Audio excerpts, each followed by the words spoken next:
quickly, we'll start with Michigan one more time because there's a couple of addendums I want to add to this. And I'll let you run down the penalties, which if you listen to Monday's show, were the penalties pretty close to what Kyle and I thought they were going to get. Yeah, pretty much spot on there. So we'll start with the prescribed penalties. This is the full release. It is a 4 years of probation for Michigan.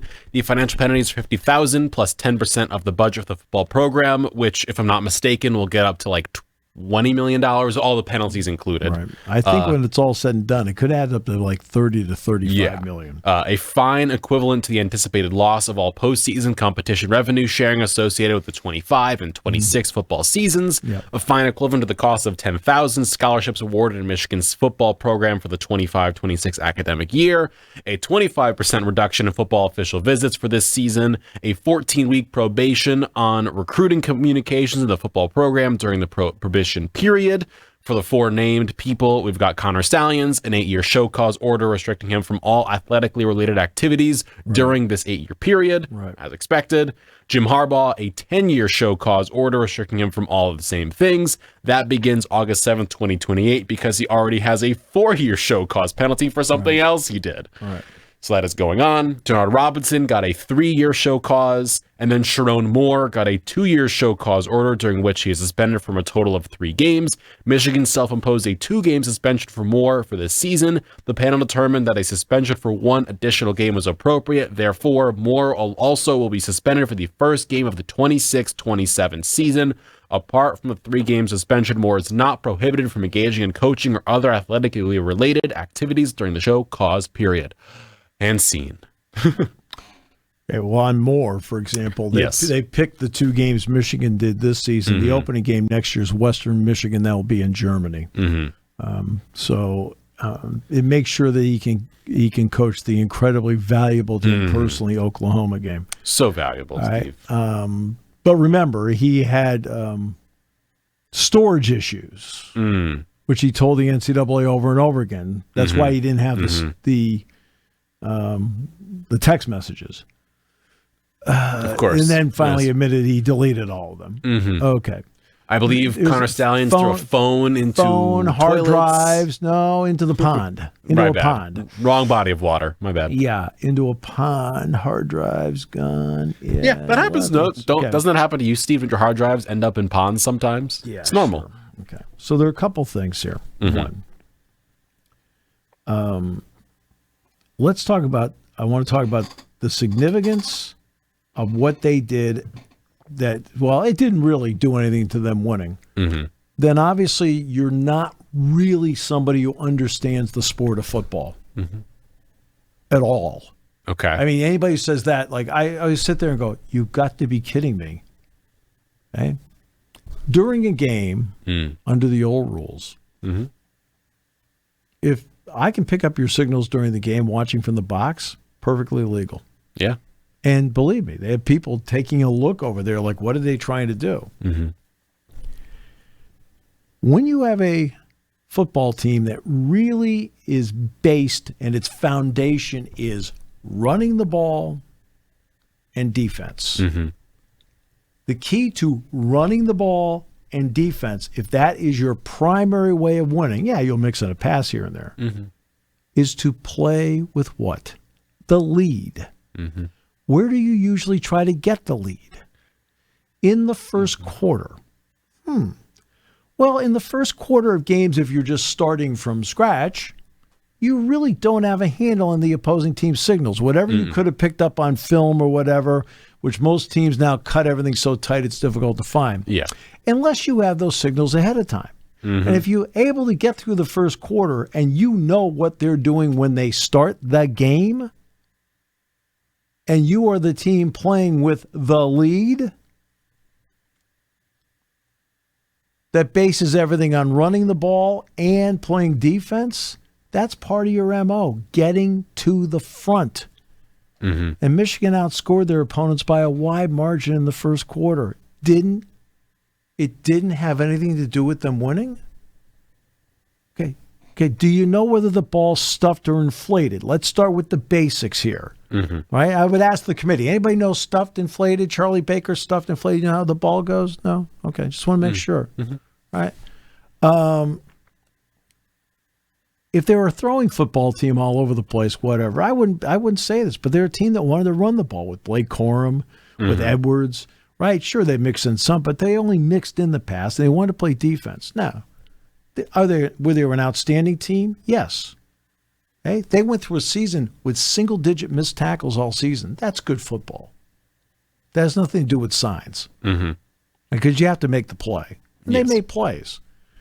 But did it give them an advantage in the first quarter of games where you're trying to jump out of the gate and get on top of a team? Yes, it did. Okay? It was part of their MO to play with the lead, which meant you could keep running the ball, which meant you could keep playing great defense. That's part of the MO. Right? Not admitting that is just crazy. Well, they finally stopped at midseason. They already had scouted 3 Penn State games. They'd already scouted 4 Ohio State games. Really? What do you think? They threw all that stuff away? I mean, come on. Let's use some common sense here. Okay, that aside. Now let's get to the part about the lack of creativity. We already have established that as a group, they don't know football. Okay? By making statements like that. And any writer who writes that doesn't know the game. Yeah. I'm seriously. I mean, you really don't know the game. Okay. Now, second, third, fourth quarter, I pull that off the table because at this point you're looking down to see, right, if there's anything you can pick up. Everybody does because it's legal. It's that first quarter, okay, where that feeling out process is going on, and you don't have to feel it out, but the other side does. That's an issue. Okay. So now the next part. I completely understand why they said, because what they did, on top of everything else with the cheeseburger thing, which was another thing where they lied their brains out about it, right? There are receipts. Yeah, spoiler. There are receipts for this. There are receipts. Other than that, nobody could tell. Is that they should get a postseason ban. Now, I am completely with them when they say we don't want to hurt the current team on a postseason ban for something they had nothing to do with. Perfectly fine. All right? That's why you have to be creative and think outside the box. I would have said no postseason ban in 25, so the current team isn't hurt at all. But they'd be postseason bans in 26, 27, and 28, because this thing went on for 3 seasons. 26, 27, 28. Well, why would you do that, Steve? Oh, I don't know. Last time I checked, there's a new rule that's been in effect for the last few years where at the end of every season, starting on December 1st, everybody can enter the transfer portal.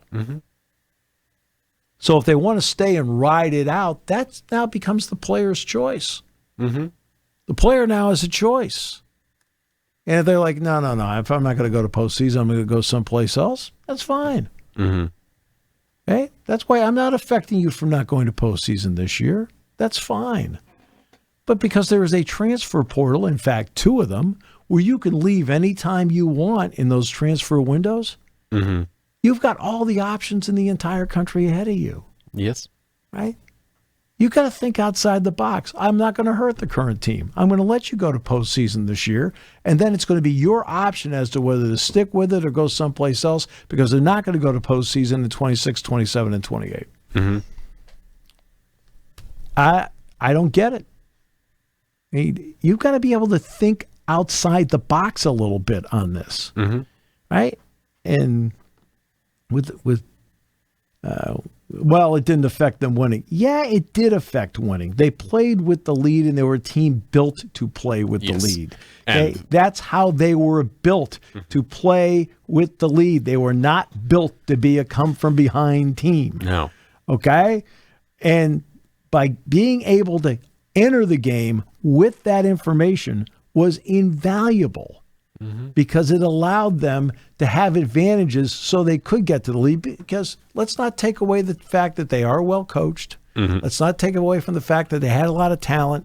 Let's not take away from the fact I talk about the single-digit missed tackles all season. That's good football. Okay? That's good football. And you have to block it. I mean, you can have maybe advantages or whatever. You don't block it, it doesn't matter. I mean, look, they were a really good football team. right? But when you play big games, and look, they're scouting signals. I mean, do you think there were scouting signals for the Western Michigan game? No. Right? And then Central Michigan's in trouble, too. I mean, like, I don't know how he got he's on the sideline. We're not sure if it's him. He finally admitted to the NCAA, yeah, it actually was me. It's like everybody knows it's you. I mean, the whole thing is just a mockery of it. And look, I would not advocate for them losing their national championship or anything like that. I would not advocate for that. There's a reason why I wouldn't advocate for that, because, I mean, what's done is done. They won the games. Everybody saw them win. The team that lost the championship game is not sitting there. Was it Washington? Yeah. They're not sitting there going, well, gee, maybe we'll get the vacated title. I don't think so. They don't want it. No. They don't want it. It's really that simple. Right? Like I said, in a much lesser situation, much lesser. But Penn State played in the 98 NIT championship game with Minnesota. Minnesota won the game. Okay? But they had to vacate it because of the Jan Gangelhoff, I wrote their papers scandal, among other things. And like we knew going into the game that there were issues, but they won the game. What, you think? I don't want that banner. No one does. What the heck? Nobody does. Right? But so I'm not. We saw them win the games. It's fine. So they got $35 million essentially. They got a national championship. You ask every fan base in the country, there would be high percentages of people that would be sitting there saying, it's kind of worth it. Like, really? I mean, it's not the answer you want to hear idealistically. Yeah. Idealistically, it's not the answer you want to hear, but realistically, that is the answer you're going to hear. You would be correct. Right? And that's and that's how it turned out. And it turned out the way I thought. I knew they weren't going to do much. Oh, the fine, whatever. Right? I mean, they'll live. I'm sure Larry Ellison at Oracle will come up with something. Someone write a check from somewhere. So that's how I feel about it. that. See what I mean? You've got to be a little creative with this. Yes. Okay? I can understand. I don't want to hurt the current players on postseason bans. Fine. Let them go to postseason this year. Impose the ban in 26, 27, or if you really want to go forward, 26, 27, 28, because they have the option of the transfer portal and the ability to play right away someplace else.